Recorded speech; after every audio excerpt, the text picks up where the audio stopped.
Assalamualaikum warahmatullahi wabarakatuh.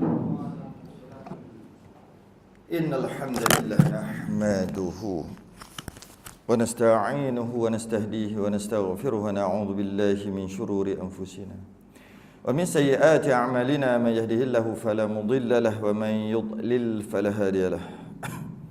Asyhadu an la ilaha illallah wahdahu la syarika lahu wa ashhadu anna sayyidana Muhammadan abduhu wa rasuluhu. Allahumma salli wa sallim wa barik ala sayyidina Muhammadin al-fatihi lima ughliqa wal khatimi lima sabaqa nasiril haqqi bil haqq wal hadi ila siratikal mustaqim. Sallallahu alaihi wa ala alihi wa ashabihi haqqa qadrihi wa miqdarihi al-azim. Allahumma nawwir bil kitabi basari wa atliq bi lisani yushrah bi sadri yusta'mil bihi jasadi bihawlik wa quwwatika fa innahu la hawla wa la quwwata illa bik. Subhanaka la ilma lana illa ma 'allamtana innaka antal alimul hakim wa la hawla wa la quwwata illa billahil aliyil azim. Amma ba'du. Alhamdulillah, kita rafa'kan kesyukuran dan terima kasih kepada Allah Ta'ala. Dapat kita sambung Hidayatus Sibyan fasal yang ke-13. Fasal yang ke-13 dah. Fasal yang ke-13. Fasal yang ke-13. Betul lah. Iaitu sembahyang berjamaah, muka surat 117, Jawi 23. Jawi 23. Rumi 117. Iaitu berkaitan dengan fasal yang ke-13, sembahyang berjamaah.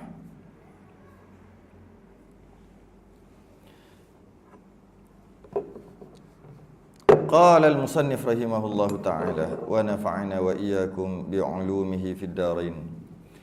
Amin ya rabbal alamin. Fasal yang ke-13, sembahyang berjamaah. Bermula sembahyang berjemaah. Bermula sembahyang berjamaah pada menunaikan sembahyang fardu yang 5 waktu, itu fardu kifayah atas tiap-tiap mukallaf. Solat berjemaah, solat berjamaah sembahyang fardu 5 waktu, Zuhur, Asar, Maghrib, Isyak, Subuh, 5 waktu salah.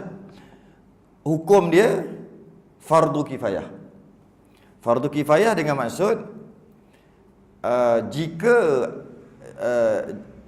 fardu kifayah dengan maksud jika tak ada dekat qaryah tu sembahyang berjamaah, semua berdosa. Jika ada yang sembahyang jemaah walaupun 2 orang, maka yang lain semua tak berdosa. Itu namanya fardu kifayah kan. Sebahagian dah buat, yang lain terangkat kefarduan tu. Tapi kalau semua orang tak buat, tidak ada solat berjemaah di sini. Sini, apa nama kampung tu ni? Ni dia panggil apa? Takkan Jaya Gading kau? Bukan tak? Zainuddin. Jalan Zainuddin. Jalan Zainuddin besar juga kan? Tak ada solat jemaah, semua berdosa. Yang berdosa tu ni lah. Siapa yang berdosa? Tiap-tiap yang mukallaf. Mukallaf ni akil baligh. Janji dia akil baligh, berdosa. Yang lelaki, lelaki je berdosa. Lelaki yang dah baligh. Lelaki yang tak baligh tak berdosa. Dan merdeka, bukan hamba. Yang muqim, bukan orang musafir. Yang tiada uzur, yang bukan sakit, berdosa semua kalau tak ada sembahyang kat sini. Jadi nak tak nak, di satu qaryah tu mesti ada solat jemaah. Jika tak ada, semua berdosa. Yang berdosa tu siapa? Perempuan tak berdosa, hanya lelaki.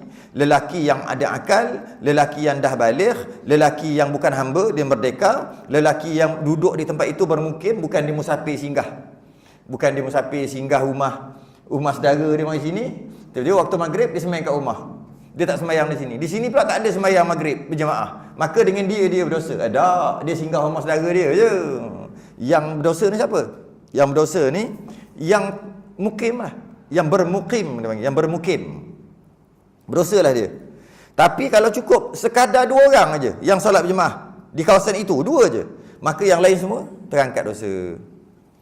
Jadi sepatutnya orang yang sentiasa ada dalam solat jemaah, sentiasa solat jemaah hari-hari, orang yang tak pergi solat jemaah, dia sepatut kena respect tau. Malah dia kena macam mana tau, kalau kawan tu lalu, dia kena berdiri nak beritahu terima kasih. Katalah kita lalu tepi jalan kan, dia tengah duduk kat tepi jalan, kita lalu, kita ni yang datang solat jemaah, balik pada solat jemaah ke, nak pergi solat jemaah ke, dia kena berdiri tegak. Sepatutnya gitu. Sebab apa? Sebab kita mari solat jemaah ni lah dia tak berdosa. Kalau kita tak pergi solat jemaah dan semua tak pergi, kita dengan dia sekali berdosa. Jadi kita telah mengangkat dosa dia. Patut dia tengok respect sikit. Patutnya gitulah. Jangan buat musuh pula. Ada orang lagi semayang lagi dia buat musuh.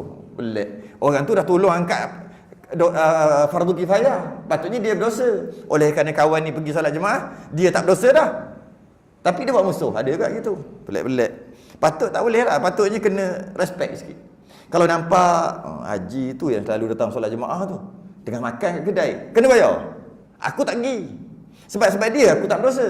Kalau dia tak ada dan semua tak ada, dengan dia dengan aku berdosa. Oleh kerana dia mari rajin hari-hari, subuh, zuhur, mari rajin hari-hari, jadi patutnya kena belanja dia.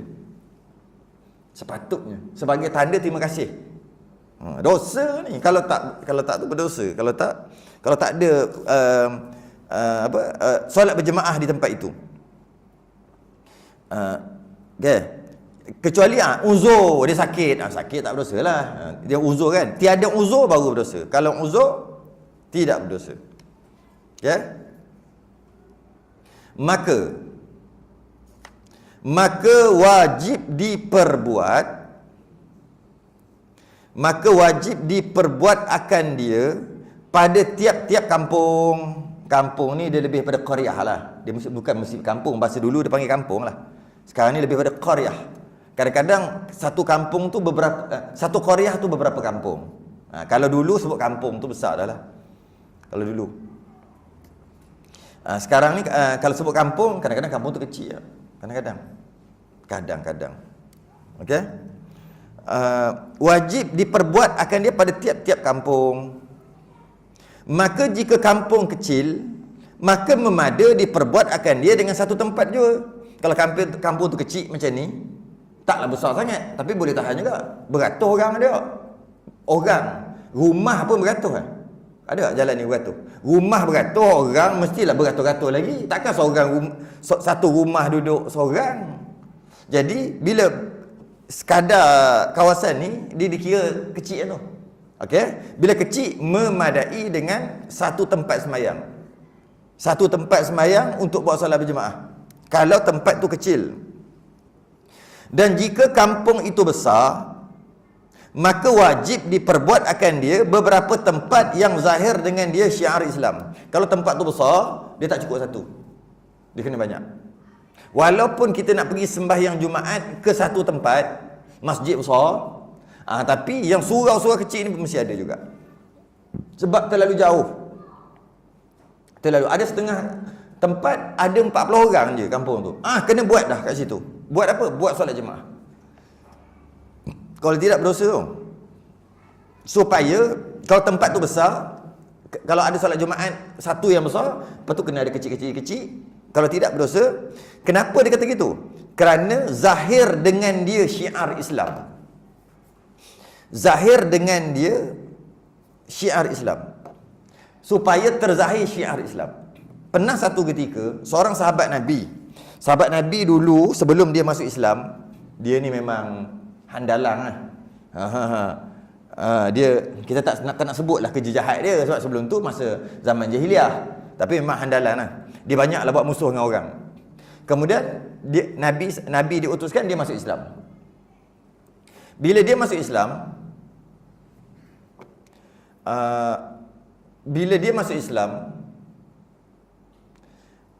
habislah cerita.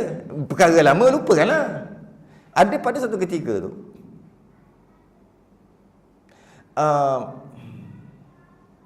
Nabi suruh dia pergi ambil zakat di satu kampung Yang mana kampung tu memang dah janji dengan Nabi. Satu kampung tu semua masuk Islam. Kemudian Nabi kata, jika pada bulan sekian, aku akan hantar wakil, kata Nabi, untuk datang ke sini untuk kutip zakat, untuk kita buat perang.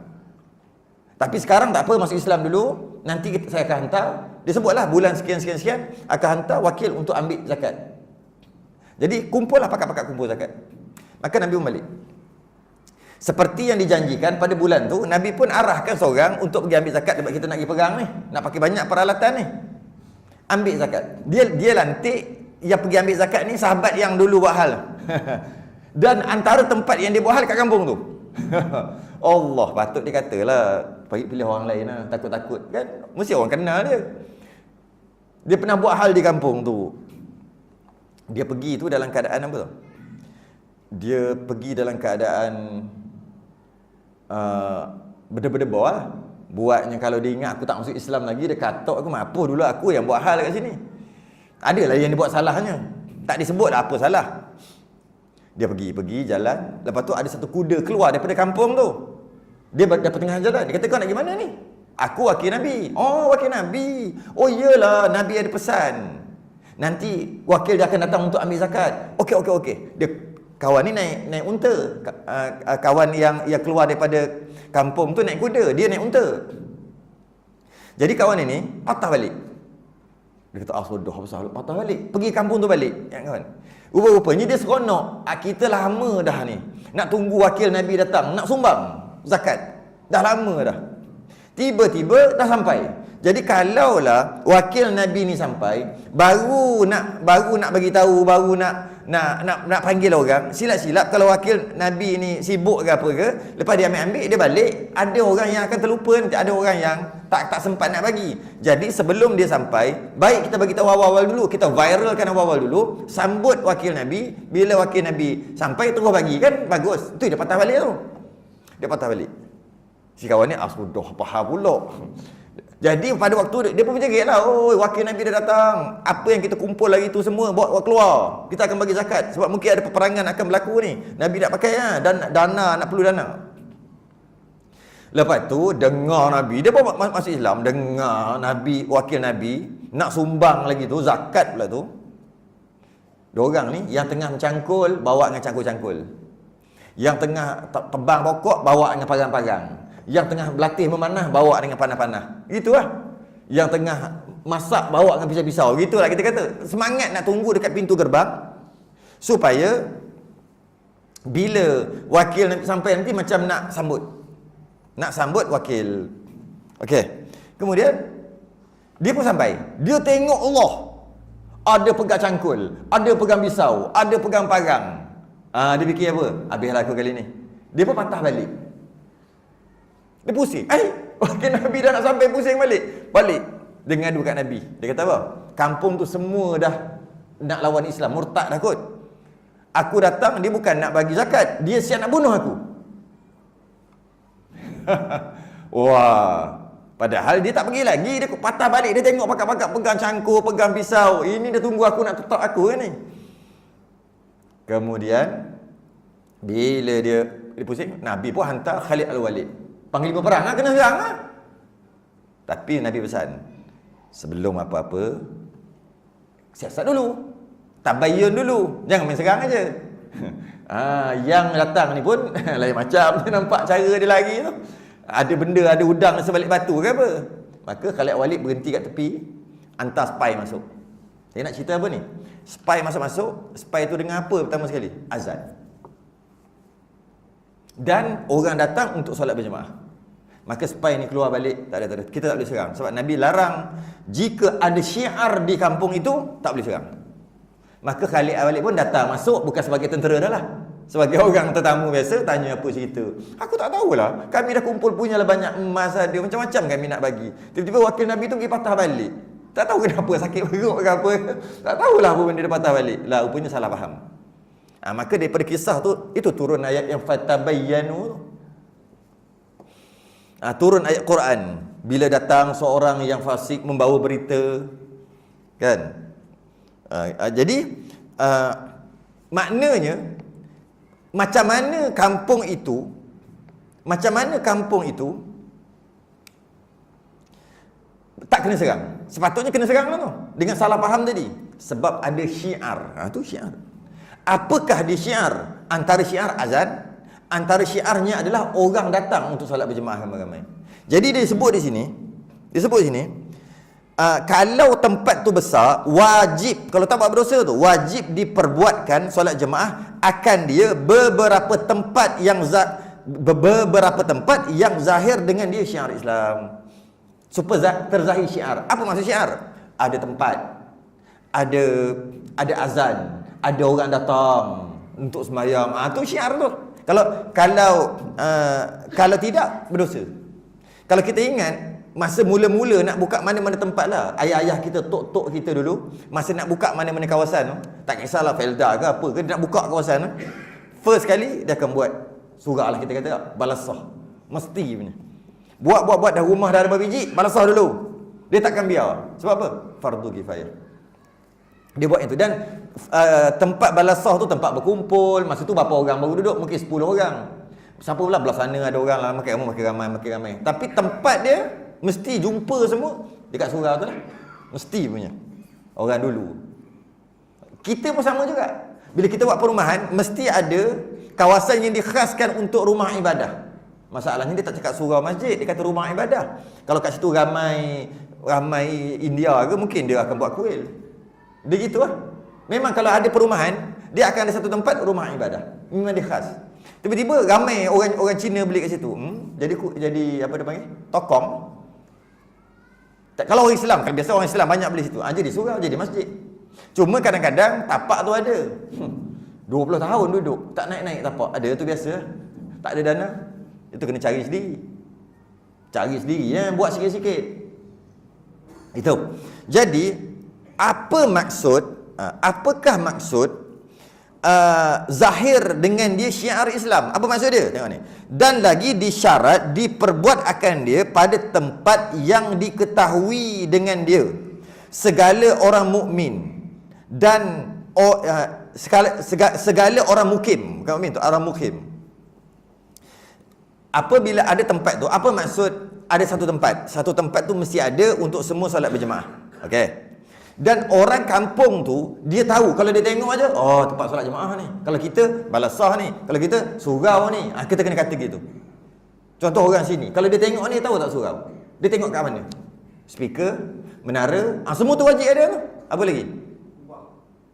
Kubah. Ada kat atas? Ada orang belah sini.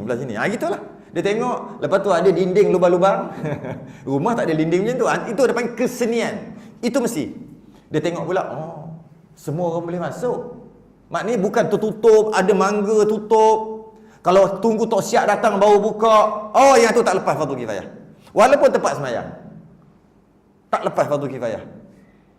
Tempat ni tempat semayang, tapi kena tunggu tok siap datang subuh pukul 5.30. Habis pukul 5, tak boleh datang. Sebab tutup, tak lepas fardu kifayah. Walaupun tempat semayang. Lepas tu dia tutup pula pukul 7. Lepas tu nak masuk balik, tak boleh. Nak masuk tunggu pukul 1. Baru tok siap mari buka. Tak lepas fardu kifayah. Di syarat dia pertama, bila kita tengok, ini tempat semayang ni. Okey, satu. Yang kedua, kita tengok kesenian tu, kita tahu dah. Ini takkan dalam ni ada berhala kot. Ini tempat semayang ni. Dia kena ada tu. Kemudian, ada azan. Boleh dilaungkan tanpa sorok-sorok. Bila masuk waktu. Dan ada orang datang masuk, orang keluar, anytime. Baru lepas. Sebab ada tempat, di setengah-setengah tempat, dia tak boleh. Dia ada waktu tertentu. Yang tempat yang ada pagar tu, yang ada jaga, biasanya kat bandar-bandar, tak boleh masuk. Tak boleh masuk. Tak lepas. Fardu kifayah tak lepas. Tempat sembahyang yang lepas fardu kifayah ni, siapa nak masuk boleh. Ini nak masuk, kena isi borang. Sebab nak turun kat palang, tak lepas. Patut orang yang dalam tu yang keluar sepatutnya. Keluar di luar. Tak lepas fardu.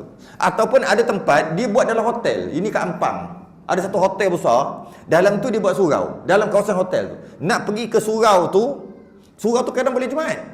Saya pelik juga. Kena masuk kot receptionist tu, tapi tak payah daftar, pergi kot belakang.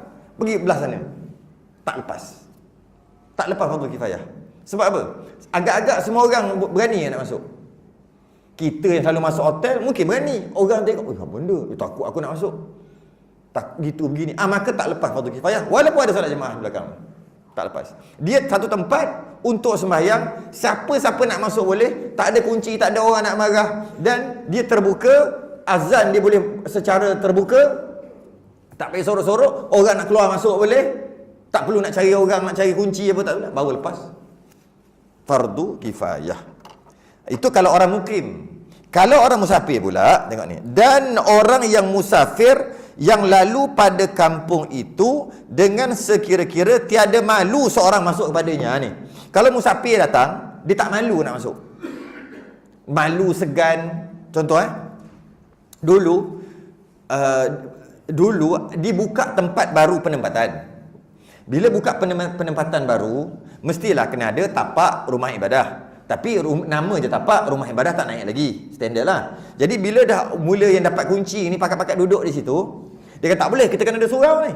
Tapi nak buat surau, mau berapa? 200-300 ribu juga paling kurang nak naikkan tu. Nak pakai duit mana? Tapi tapak dah ada.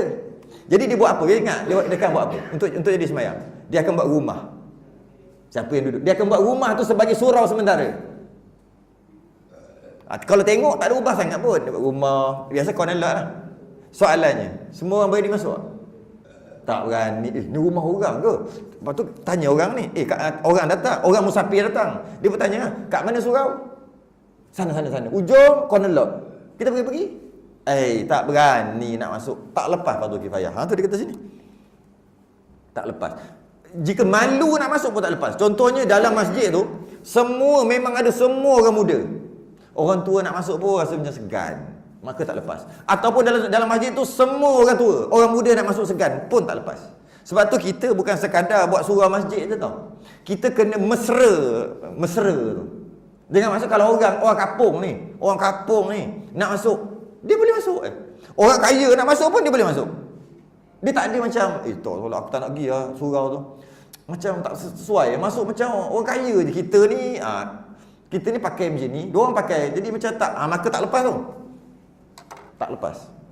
Itu surau, itu masjid, tempat berkumpul untuk sembahyang. Semua orang boleh masuk tanpa ada rasa apa-apa. Orang yang tak peduli ke agama, baru bertaubat, datang pun relax je. Tak ada orang tengok. Kena kot jalan. Rasa duduk lama dah tu, kena jalan mari surau tu. Ingat, tak boleh kata gitu. Tak boleh. Jadi dia jadi segan. Ingatkan dia tak tahu jalan mari masjid, mari surau. Sebab dia duduk sini lama dah, kat 10 tahun. Kita kata gitu. Jadi dia datang jadi macam orang macam pulau. Maka tak lepas fardu kifayah. Tak boleh gitu. Sebab dia jadi malu. Tak boleh. Orang semua kaya dalam tu, orang miskin tak ada. Orang miskin malu nak masuk, tak boleh. Dia masjid surau ni terbuka. Bila-bila masa boleh datang, dan sentiasa welcome. Sentiasa terasa macam dijemput. Marilah, baru selesai. Dan boleh masuk bila-bila. 3 pagi boleh, 4 pagi boleh. Tu baru lepas fardu kifayah. Ada tempat-tempat, sebab selalu berlaku kecurian, dia kunci, tak lepas sebenarnya. Habis tu berlaku kecurian, buatlah lain. Ada orang jaga ke, panggil orang tidur situ ke, buatlah sesuatu. Bukan dengan cara kunci. Sebab selalu berlaku kecurian, hilang TV ada dekat balok baru. TV hilang. Berapa biji? 3 biji je. 3 biji hilang TV.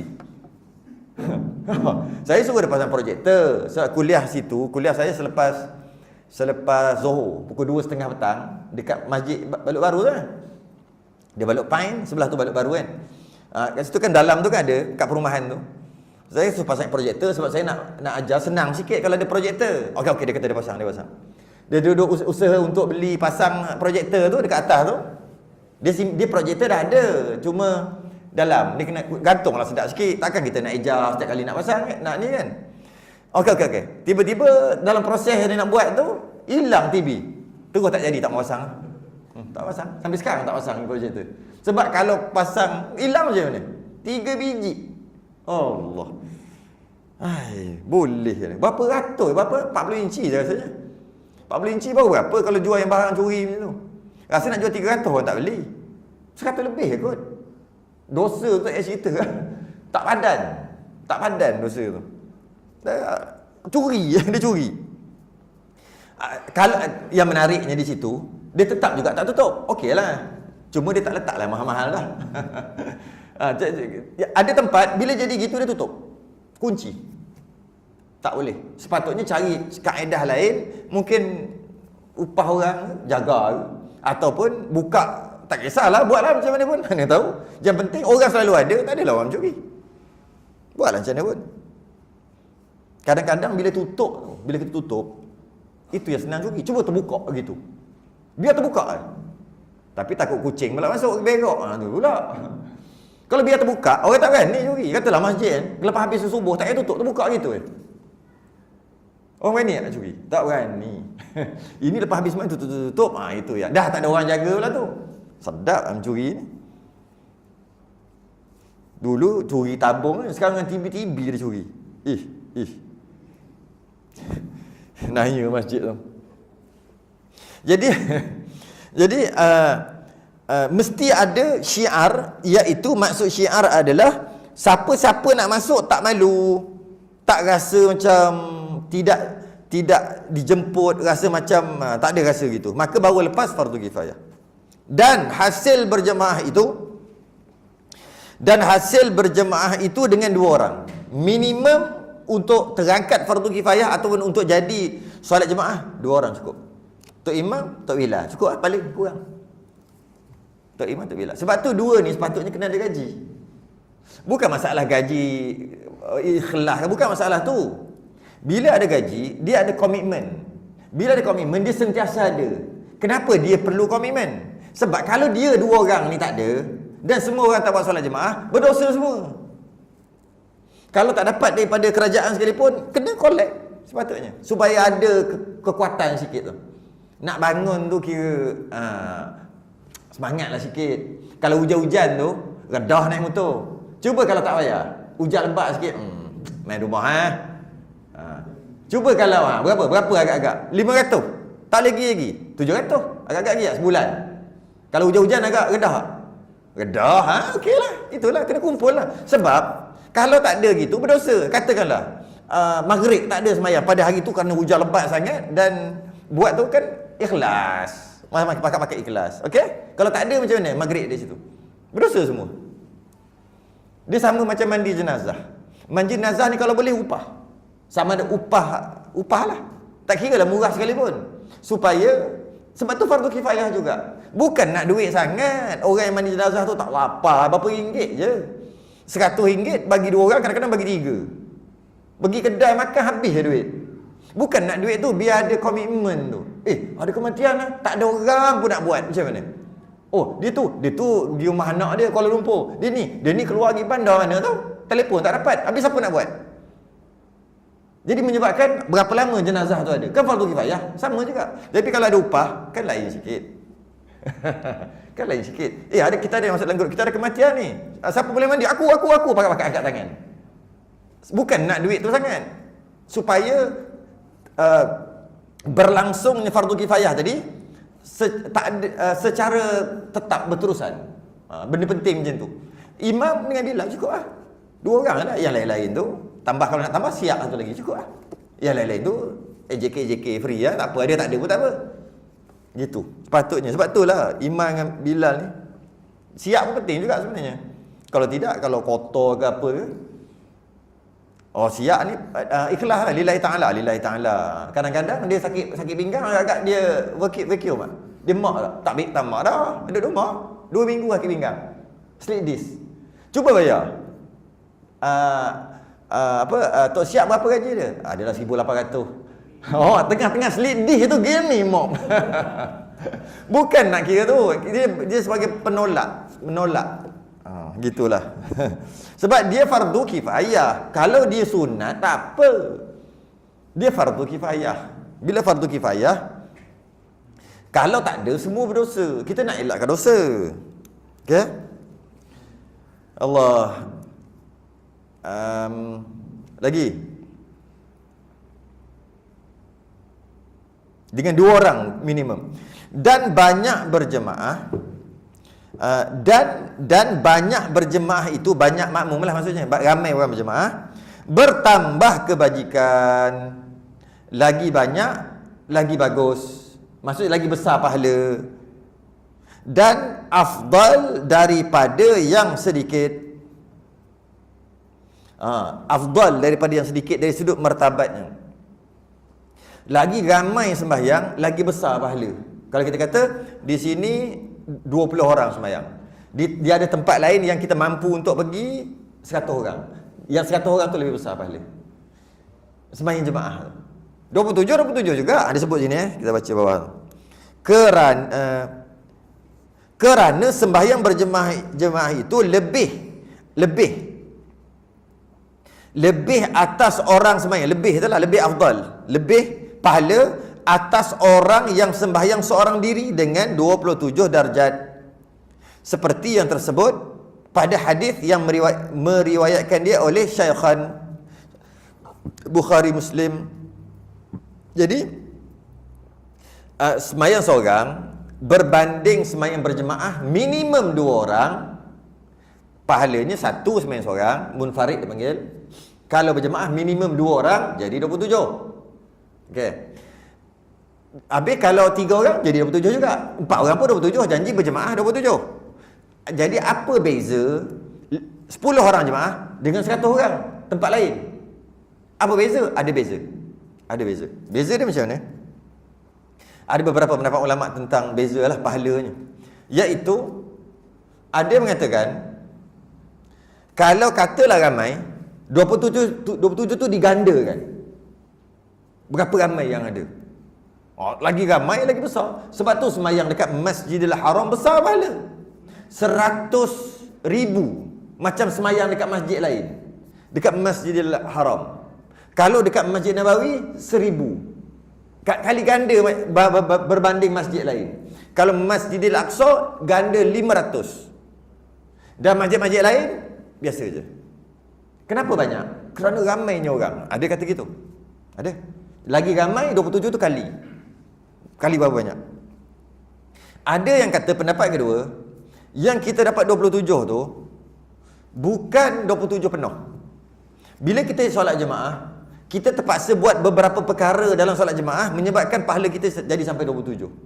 Contohnya, sebelum kita daripada rumah, kita ambil wuduk di rumah. Kat situ 1 dah pahala. Yang kata nak dapat 27 tu kat daripada rumah lagi 1. Kemudian dia pakai wangi-wangi 2. Di rumah lagi. Dia ambil wuduk di rumah pakai wangi-wangi. Kemudian dia datang sebelum masuk waktu. 10 azan tu dia sampai 3 pahala. Kemudian bila azan dia jawab 4. Lepas pada tu dia qomat 5. 1 sampai 27. Lepas tu bila imam amin, dia amin bersama dengan imam serentak. Tambah apa lagi? 1 sampai habis sembahyang keseluruhannya 27. Bukannya sembahyang jemaah je dapat 27. Tak. Sebab kadang-kadang orang sembahyang jemaah dapat 15. Sebab apa? Banyak benda dia tak buat. Dekat rumah dia tak ambil wuduk, dia ambil wuduk kat sini. Maka tolak 1. Dia tak pakai minyak wangi, tolak 1 lagi. Jadi 27 jadi 25 dah. Bila imam amin, dia saja je buat lambat amin. Imam amin, dia bawa tak ikut sekali dengan imam. Tolak lagi jadi 24. Apa lagi? Macam-macam 1. Azan tadi dia tak jawab pun. Tolak lagi 1, 23. Qomat dia tak jawab, tolak lagi. Dia tak baca doa, tolak banyak. Akhir sekali jadi 7. 7. Okey. Itu sebagai ulama kata yang dapat 27 tu bukan mesti dapat 27. Tidak. Yang ulama pertama tadi dia akan dapat 27. Tapi kalau lagi ramai 27 tu lagi ganda. Ganda macam mana? 27 tetap 27. Tapi 27 tu dia ada nilai. Macam duit kita kan. Ada nilai 27 ringgit RM. Ada nilai 27 juga dolar. Mana lagi besar? Dolar. Apa besar pula 27 dengan 27? Sama tak. Nombor 27 sama, nilai tak sama. Kalau 27 pound sterling lagi besar. Euro besar. 27 rupiah? Alah. Tapi 27 juga. Ada ulama kata 27 tadi tu. Lagi ramai, lagi besar nilai 27 tu. 27 tu gemuk. Kalau 2 orang, 27 kecil. Tak gemuk. Tapi 27 tu tak 27. Ulama yang kedua kata bukan gitu. 27 tu 27 perkara yang dia buat.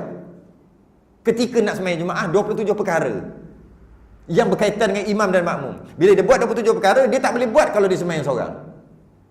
Dia kena sembahyang jemaah baru ada 27 tu. Macam nak sembahyang seorang kan. Dia tengok dah pukul 2 petang dah ni nak sembahyang Zuhur. Dia pun Allahu Akbar. Ada dia jawab azan? Tak ada kan, dia tak boleh buat sebab dia sembahyang seorang. Bila sembahyang jemaah, sebab dia sembahyang jemaah, dia perlu buat, dia boleh buat 27 perkara yang tak boleh dia buat ketika solat seorang. Maka kalau dia buat semua baru dapat 27. Kalau dia buat 7, dapat 7 je lah. Dia buat 5, dapat 5. Dia tak buat semua, 1 je lah dapat. Okey. Ya. Apabila sembahyang ramai-ramai, yang kita lagi ramai lagi bagus ni, maka dia pilih, malaikat akan tulis ni markah berapa ni. Yang paling tinggi dalam jemaah tu. Katalah dalam sembahyang 40 orang, ada seorang dapat markah 27. Yang lain 25. Ada ni 3, 2, banyaknya 1, 1. 1, 2, 3, 1, 2, 3. Tapi dia ni hebat sikit. Dia dapat 27. Katalah. Oleh kerana seorang dalam jemaah tu 27, semua dapat 27. Ada tengok yang paling tinggi. Kalau paling tinggi 23, semua dapat 23. Jadi lagi ramai jemaah, lagi berkemungkinanlah besar dapat pahala. Dia ambil yang paling tinggi. Sebab tu dia kata kat sini, baca ni. Dia kata apa? Kerana sembahyang berjemaah itu lebih atas seorang yang sembahyang seorang diri. Itu maksud dia. Bertambah kebajikan dan afdal daripada yang sedikit. Ya, itulah maksud dia. Okey. Dan berjemaah. Jadi berjemaah dekat rumah berapa orang je dengan anak isteri? 3-4 orang. Agak-agak azan tak? Tak azan. Tolak. Sembahyang jemaah kat rumah adalah dapat 7 ke 8 gitu dengan anak bini. Tapi dapatlah didik dia. Tu didik cerita lain, tu pahala lain. Ni cerita pahala jemaah dapatlah 7, 8. Silap-silap dapat kurang lagi pada tu. Gitu je lah. Sebab tu sembahyang di masjid, di surau lebih besar pahala. Okey. Dan berjemaah di masjid itu afdal daripada tempat lainnya. Sebut tadi. Daripada okey.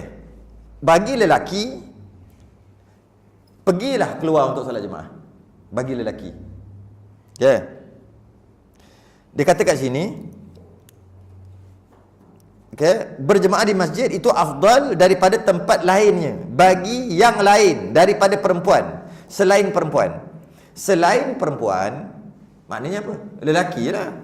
Selain perempuan kan lelaki. Mana ada lagi? Maknanya lelaki sembahyang di berjemaah di luar, bukan di rumah, lebih besar pahala daripada di rumah. Tak kisahlah atas niat apa. Ada orang niat kerana nak ajar anak bini, besar pahala, ya besar. Tapi sembahyang di berjemaah di luar lagi besar. Lagi besar.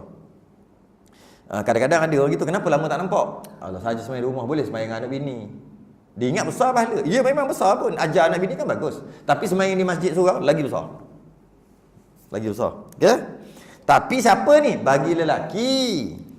Yang lain daripada perempuan yang muda-muda, yang elok sikapnya. Elok sikap ni masuk muda-muda, elok sikap ni masuk comel. Perempuan comel jangan datang surau masjid. Hukumnya makruh. Hukumnya makruh. Allah kata uduh tak apa. Sebab dia kata uduh tak apa. Dia ginilah. Macam mana nak cakap? Dia bukan comel sebenarnya. Macam ni. Sebab kalau kita kata cantik ni, comel ni, dia bukannya, kalau kita kata comel, orang lain kata uduh. Kita kata uduh, orang lain kata comel. Dia subjektif. Dia bukan mesti gitu. Kita tengok hitam, legam, berkilat, kita kata tak comel. Tapi orang Afrika tengok berebut. Dia subjektif. Dia bukan mesti kalau comel-comel. Tak. Orang tengok, oh comel, Pro 2. Oh, aku minat apa? Proton ni lagi comel. Honda comel. Semua kata Honda udoh. Harap kat nama je Honda. Nama je besar tapi udoh. Baik Pro 2 comel. Dok. Mitsubishi lagi comel. Nampak? Mana boleh? Seorang tengok, ya Allah, dia nikah, suami dia handsome molek, lawa molek, isteri dia Allah tak som. Orang tak som apa, tak som lah. Kalau orang kampung saya tak som. Tak padan, tak matching. Dia nak kahwin kita pula nak matching gitu. Bagi dia comel, sepatutnya dia kahwin. Patutnya ni dia pula ni dengan ni baru kena. Dia tengok tak comel. Jadi nak bagi tahu, cantik ni dia bukannya satu, dia subjektif. Ada orang di satu tempat, dia kena telinga dia besar, panjang. Siapa nak tengok? Ada satu kaum, telinga besar lagi comel. Bukan telinga, dia punya cuping ni, entah dia bubuh benda apa tau, besar ni. Kalau dia buka mana tu, lanjut. Bergerak kelepak dia punya ni. Lagi panjang, ini macam berebut. Orang lelaki nak. Kita tengok Allah tak selera. Kita. Dia gitu dia bergantung pada orang. Bergantung. Ada orang tengok putih tu comel, ada orang kata hitam comel, putih macam mayat aja ni, ada ke situ pula. Jadi, maksud comel saya apa? Bila saya kata comel-comel makruh lagi, perempuan comel. Kalau uduh dia kata. Sebab tu saya nak jawab yang tu dulu. Sebab dia kata kalau uduh tak makruh lah. Kejap. Kalau kita kata dia uduh, orang lain kata dia comel. Lepas tu kahwin dia. Okey. Maksud comel tu gini. Dia kadang-kadang walaupun muka dia biasa, tapi kalau dia pakai aksesori, dia istilah kalau kampung saya panggil jangok. Orang sini panggil jangok tak? Jangok. Dia jangok. Dia pakai mulut merah. Jangok lah. Tapi kalau kita tengok biasa, tapi dia pakai tu dia comel. Yang itulah maksudnya. Dia pakai dengan make up, lepas tu baju dia mengelik bersinar-sinar. Itu maksud lawa. Bukan maksud comel tu, bukan. Jadi, kalaulah perempuan muda, umur 20, comel lah. Cantik lah tu. Maka hukum datang sembahyang jemaah, makruh. Kecuali memang tempat dia ada tempat khusus, masuk tak bercampur dengan lelaki, payah nak carilah. Secara umumnya begitulah. Perempuan yang muda-muda, yang cantik-cantik, yang jangok-jangok, dia umur 50 boleh mari. 50 kalau kena hak jangok, jangan main. Tak nak 50. Memang dia umur 30 lelaki tu, memang tengok 50 gini. Kena yang tengok 65 tengok, lain macam ni. Lain macam. 65 tengok hak 50 ni. Jangok boleh tahan ni, boleh tahan. Ada lagi ni. Memang yang 25 tengok 50 tak selera. Dia bukan maksud comel tu gitu, bukan. Jadi jika dia menjadi perhatian, maka makruh. Nak datang sembahyang tak nak bagi makruh tu sangat sukar untuk buat. Dia datang tanpa berjalan, tanpa orang tengok, masuk ke tempat asing daripada pintu yang asing, tak bercampur langsung, payah. Okey? Itu maksud. Lepas tu dia kata sini, afdal yang lain daripada perempuan yang muda-muda yang elok sikapnya, dan haram perempuan yang ada suami, dan haram atas perempuan yang ada suami hadir pada tempat jemaah dengan tiada izin suami. Suami tak bagi izin, dia datang solat jemaah, hukumnya haram bagi perempuan. Dia kena minta izin suaminya. Okey? Dan haram atas suami bagi izin. Pula dah. Dan haram atas suami beri izin kepadanya, kepada isteri dia, jika takut fitnah daripadanya atau atasnya. Yelah, dia tahulah isteri dia. Isteri dia cara pakai macam mana, aksesori yang pakai gincu, pakai macam-macam dia letak tepek dekat muka dia. Letak ni, bedak itu bedak ni kan. Sebelum letak yang luar tu, letak undercoat dulu kat dalam. Cat undercoat dulu. Lepas tu cat luar lagi. Lepas tu pula kening ni, cukur. Lepas tu buat kening sendiri. Mulut merah. Dia tahu lah. Hukumnya haram biar isteri dia pergi sembahyang jemaah. Habis kalau keluar bandar boleh. Tak payah cerita lah. Kalau pergi sembahyang pun haram, pergi bandar takkan nak tanya lagi. Lagilah haram. Sebab boleh menimbulkan fitnah. Itu satu. Ataupun mungkin dia terlalu lawa. Dia lalu je, perempuan lalu je, pakat-pakat tengok. Maka tak boleh juga. Sama juga. Apa-apa dia. Ataupun dia biasa je, tapi bila dia datang ke satu tempat tu, terpaksa bercampur lelaki perempuan. Menimbulkan fitnah juga. Ataupun suara dia. Suara dia lembut gitu. Suara lembut lah, suara lembut yang sedap suara. Kalau dengar cakap menimbulkan fitnah. Biasanya gitu cakap luar lembut molek tapi kat rumah cakap dengan lelaki dia macam mana? Bah, mari ni, siap dah nasi ni. Pak lapar perut ni. Cakap dengan lelaki.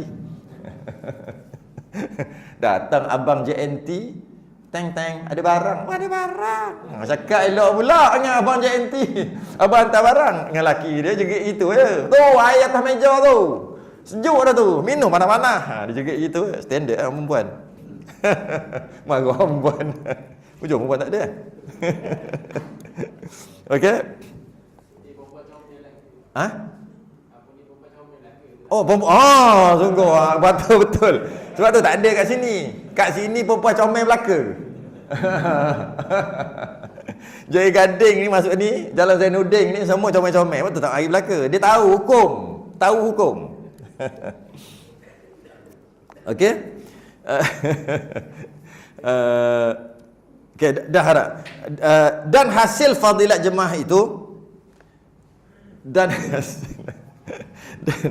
hasil fadilat berjemaah itu selama belum memberi salam imamnya akan salam yang pertama pada yang lain daripada Jumaat. Jumaat nanti dulu. Jadi, dan hasil fadilat berjemaah dapat pahala jemaah selagi belum memberi salam imamnya akan salam yang pertama. Nak dapat solat jemaah tadi macam mana? Sekurang-kurang mesti dapat sebelum imam habis salam yang pertama. Dia takbir. Paling last. Dia Allahu Akbar, takbir nak masuk semayang. Imam Assalamualaikum nak keluar semayang lah. Keluar semayang dekat mim. Masuk semayang dekat ra. Allahu Akbar, ra. tak masuk lagi. Allahu Akbar baru masuk. Keluar semayang Assalamualaikum, tak keluar lagi. Assalamualaikum, tak keluar lagi. Assalamualaikum, mim tu baru keluar. Okey. Jadi takbir makmum tadi dia mestilah ra dulu sebelum mim. Sebelum mim imam dia kena ra dulu, maka dapat jemaah. Jadi kalau imam tadi imam Assalamualaikum, makmum belah Allahu Akbar kum. Bar tu makmum lah, kum tu imam. Bar kum sama dulu. Jap. Bar dulu baru kum. Dapat jemaah. Minimum. Adakah sama pahala dengan imam takbir terus dia takbir? Tak sama lah, itu masuk pada awal. Takkan sama pahala 27. Mestilah yang barkom tadi tu itu dapat juga 27, tapi mestilah tak sama nilainya. Okey? Dan nak buat apa lepas pada tu? Makmum nak buat apa? Sebab imam kan fil alamina innaka hamidum majid. Assalamualaikum. Makmum pun Allahu Akbar kum warahmatullah. Tapi bar dululah. Sempat masuk lah. Okey, makmum nak buat apa? Makmum duduk batas sembahyang. Makmum duduk batas sembahyang. Ada salam satu lagi lah. Salam kedua sunat lah. Makmum duduk batal. Jadi makmum apa? Diri je lah. Jadi Allahu Akbar, barkum, terus je. Sambung, tunggu je. Biarlah dia baca Fatihah apa semua. Tak boleh duduk. Yang boleh duduk, Allahu Akbar. Tak ada bunyi apa. Dia pun sujud. Dia pun duduk. Assalamualaikum. Tu duduk. Dapat dah duduk. Okey. Bila dia pun at-tahiyyatul mubarakatus salawatut thayyibatu lillah, imam assalamualaikum warahmatullah, dia baru satu ayat, baru satu baca, baru tahiyat sikit. Assalamualaikum ayyuhan nabiy wa rahmatullahi wa barakatuh. Assalamualaikum warahmatullahi. Yang kedua. Dia nak buat apa? Makmum tadi. Assalamu alaina dia nak baca ni. Kalau dia assalamu alaina wa ala ibadillahi salihin, batas sembahyang. Makmum tadi. Habis tu lepas assalamualaikum yang kedua je, mim yang kedua je, terus naik. Tak boleh sambung. Sambung sikit-sikit, macam 1 saat je tu bahmah lagi lah. Kalau lama sikit je, dalam 3 saat ke atas, habis. Kecuali dia sakit, nak ambil gear, tu lain, bab sakit lain lah. Nak masuk gear. Sakit belakang, dia kena masuk gear dulu. Lambat bangun ni. Batal lah, dah. Itu sakit. Nak masuk gear lambat.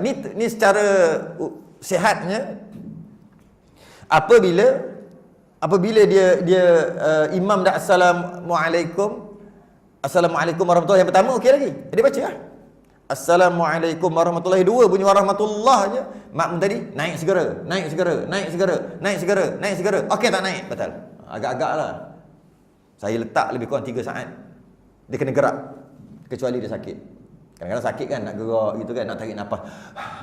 Itu bab lain lah. Itu memang tak ada masalah lah. Itu orang sakit. Ni saja dia sambung ni, Assalamualaikum wa ala ibadillahi salihin. Imam dah setiap zikir, asyhadu an la ilaha illallah. Dia dah baca lagi, dia kata, dah putus dengan imam kan, imam salam. Aku nak perhabis batal. Tapi kalau dia semayang macam biasa, imam salam, dia pun salam. Dia semayang daripada awal. Imam fil alamin innaka hamidum majid. Assalamualaikum warahmatullahi wabarakatuh. Assalamualaikum warahmatullahi wabarakatuh. Dia baca sambung lagi. Itu tak apa. Sebab dia nak salam juga. Lepas ni dia nak salam juga. Jadi tu tak ada masalah. Cuma sunat salam terus lah. Imam salam terus. Tak ada, aku nak tunggu dulu. Aku nak baca banyak, nak baca lagi ni. Kama salli. Baca pula slow tak? At-tahiyyatul mubarak. Contohlah. Dia baru kama sallai. Imam dah salam. Aku tak peduli. Aku nak baca. Tak apa. Sebab lepas ni dia salam juga. Imam dah baca doa dah. Dia tak habis lagi. Lepas tu imam keluar, baru dia assalamualaikum warahmatullahi. Saya nak bagi contoh je. Tak ada masalah. Sebab lepas tu dia nak salam. Yang saya cerita ni bukan yang itu. Yang berdiri tadi, Allahu Akbar. Kemudian terus duduk. Duduk, baru baca 2, 3, 4 ayat. Ikutlah, tak habis lagi lah. Baru dia baca 2, 3, 4 ayat. Imam pun salam. Salam pertama okey lagi. Salam kedua, dia buat apa? Dia kena bangun dengan segera. Kalau dia nak duduk lama sikit boleh. Dengan syarat. Dengan syarat duduk dia tadi tu kebetulan tahiyat awal. Baru boleh. Lama sikit. Contoh 4 rakaat, dia masuk rakaat ketiga.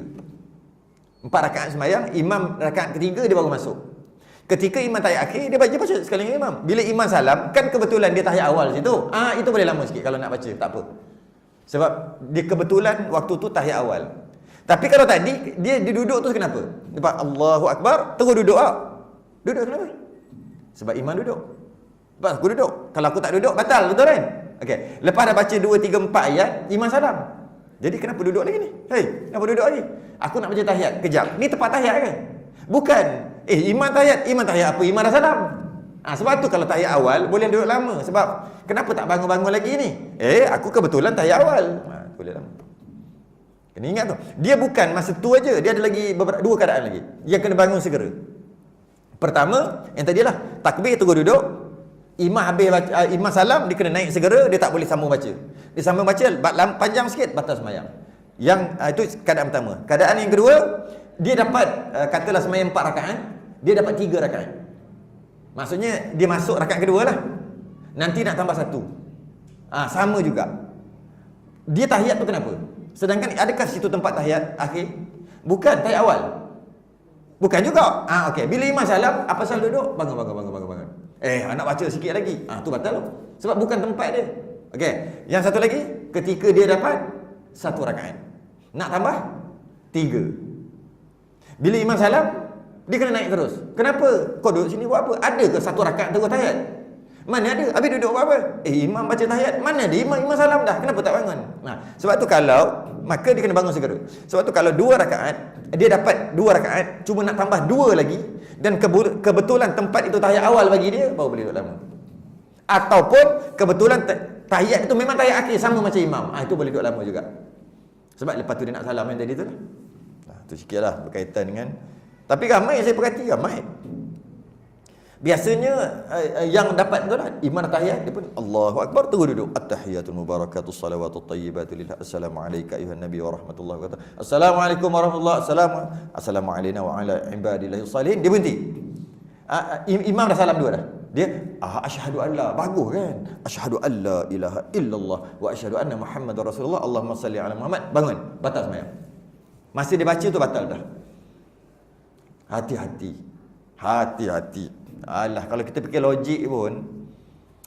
logik pun memang bangunlah. Fatihah kan rukun. Kalau tak baca Fatihah, tak sah sembahyang kan? Kalau masbuk, tinggallah Fatihah. Masbuk, imam tengah baca surah, dia Allahu Akbar, bismillahirrahmanirrahim, alhamdulillahirabbil alamin, arrahmanirrahim, Allahu Akbar. Dia buat apa? Rukun kan? Padahal Fatihah tu rukun. Rukun pun tinggal. Tiba-tiba baca tu bukannya rukun. Lagilah kena tinggal. Yang kau nak baca berhabis tu kenapa? Nanti bila tahiyat akhir betul, baca puas-puas. Tahiyat akhir dia betul nanti. Sebab rukun Fatihah tu kalau tak baca tak sah. Pun disuruh untuk tinggalkan Fatihah. Sebab imam dah rukuk. Padahal dia rukun. Ini kan pula bukan rukun. Malah bukan tempat tahiyat kat situ. Terpaksa ikut sebab imam tahiyat aja. Kalau aku tak ikut aku batal. Tapi bukan tahiyat aku, tu tahiyat imam. Tiba-tiba imam salam, bangunlah, tunggu apa lagi? Tapi ramai tunggu je. Tunggu batal sembahyang ni, batal sembahyang. Allah, habis dah, cukup. Okey, dan fadilat berjemaah itu selama belum memberi salam imamnya akan salam yang pertama. Tapi kalau salam yang kedua tak dapat dah. Imam dia tak dengar assalamualaikum warahmatullah. Dia dengar yang kedua. Assalamualaikum, Allahu akbar. Oh, dapat. Dia kata dapat. Imam pun dia Allahu akbar, imam pun assalamualaikum warahmatullah. Oh, dapat. Jadi pun senyap. Oh, habis dah. Dia tak dapat. Adakah dia boleh batalkan sembahyang dia? Tak boleh. Cuma tak dapatlah dapat 7. Salam kedua tak dapat. Okey? Tapi berbaloi untuk dicubalah. Jangan alamak, tak payah. Berbaloi, cuba je lah. Dapat, tak dapat. Ataupun cari orang lain yang tak sembahyang lagi, boleh ajak sekali pun okey juga. Okey? Tapi dengan syarat sembahyang yang tadi itu selain daripada Jumaat. Tu selain daripada Jumaat. Kalau sembahyang Jumaat tak boleh. Contoh imam tahiyat akhir. Sembahyang Jumaat. Makmum ni perempuan ke lelaki tak kira lah. Biasanya lelaki lah. Allahu akbar, terus duduk. Lepas imam salam, makmum tadi kena tambah 4. Kalaulah dia dapat satu rakaat dengan imam solat Jumaat. Dapat satu rakaat. Tahiyat sekali dengan imam tahiyat tambah 1. Dalam solat Jumaat, makmum yang masbuk, yang lambat ni, dia tak ada tambah 2, dia tak ada tambah 3. Dia ada tambah 1 atau tambah 4 sahaja. Ada orang dia tambah 3. Ada orang juga dia tambah 2. Yang tambah 3 tu pelik. Kenapa dia tambah 3? Sebab dia kata jadi Zuhur. Tapi kalau jadi Zuhur, tu 3. Tadi tak dapat 1, kalau dapat 1, macam mana? Tak tahu macam mana dia buat. Ada orang tambah 2, ni ramai. Ketika rukuk, imam rukuk rakaat kedua, dia pun cepat. Allah, Sami Allah Alhamdulillah, tak dapat tak? Tak dapat. Dia kata, oh tak dapat aku. Okeylah. Sebab selisih rakaat kedua. Lepas tu tahiyat semua, dia tambah 2. Sebenarnya apa? Mana ada? Dia ada tadi, dia tambah 1, maknanya dapat Jumaat. Atau tambah 4, jadi Zuhur. Itu aja. Itu je semayang. Jadi dalam kes ni, kalau imam tahiyat akhir, dia nak buat apa? Dia cuma niat Jumaat juga. Sahaja aku solat Jumaat 2 rakaat juga. Allahu akbar, terus duduk. Baca tahiyat, imam salam, terus jadi 4. Tak payah niat. Tapi mula-mula niat, mesti niat Jumaat. Dia tak boleh niat Zuhur. Kalau niat Zuhur tak sah. Dia kena niat Jumaat. Tapi dia tahu, sekejap lagi imam salam, aku tambah 4. Sebab apa? Kalau niat Zuhur jadi macam mana? Kenapa tak sah? Syarat pertama, untuk sah sembahyang, jika orang tu wajib untuk sembahyang Jumaat, jika seorang itu wajib untuk sembahyang Jumaat, dia nak sembahyang Zuhur, dia kena tunggu apa? Tunggu habis. Sebab dia wajib Jumaat, maka dia kena tunggu habis lah baru sembahyang Zuhur. Bila dia sembahyang Zuhur, dia berdosa, itu satu hal. Berdosa dan baru sah Zuhur dia. Berdosa tak berdosa, kenapa tak sembahyang Jumaat? Tapi bagi orang sakit, orang perempuan, tak payah tunggu habis. Sebab dia bukan wajib sembahyang Jumaat. Dia sembahyang pada awal. Ni orang yang wajib, lelaki yang wajib sembahyang Jumaat, tapi tak sembahyang, nak sembahyang Zuhur, dia kena tunggu salam dulu. Tiba-tiba tak salam lagi, dia niat Zuhur, sebab tu tak sah. Satu. Yang kedua, kalau dia niat Zuhur, katakan boleh niat Zuhur, dia niat Zuhur. Okey. Rupa-rupanya imam ada buat salah masa baca Fatihah, contohlah. Imam baca Fatihah, terlupa satu ayat. Rakaat kedua, kata lagi tu, imam rukuk i'tidal tahiyat. Ketika tahiyat, baru imam ingat, Allah, tadi Fatihah aku terlupa satu ayat. Imam nak buat apa? Naik balik. Kalau dia niat Zuhur macam mana? Kalau dia niat Jumaat, dapat balik aku satu rakaat, tambah 1 je nanti. Bujur aku dapat Jumaat. Tapi kalau dia niat Zuhur, mana boleh nak tukar Jumaat? Macam mana? Kan jadi masalah. Sebab tu niat Jumaat juga, tapi bila imam salam tambah 4. Kalau dapat tahiyat akhir lah. Habis. Wallahu alam, akan datang minggu depan. Apa dia?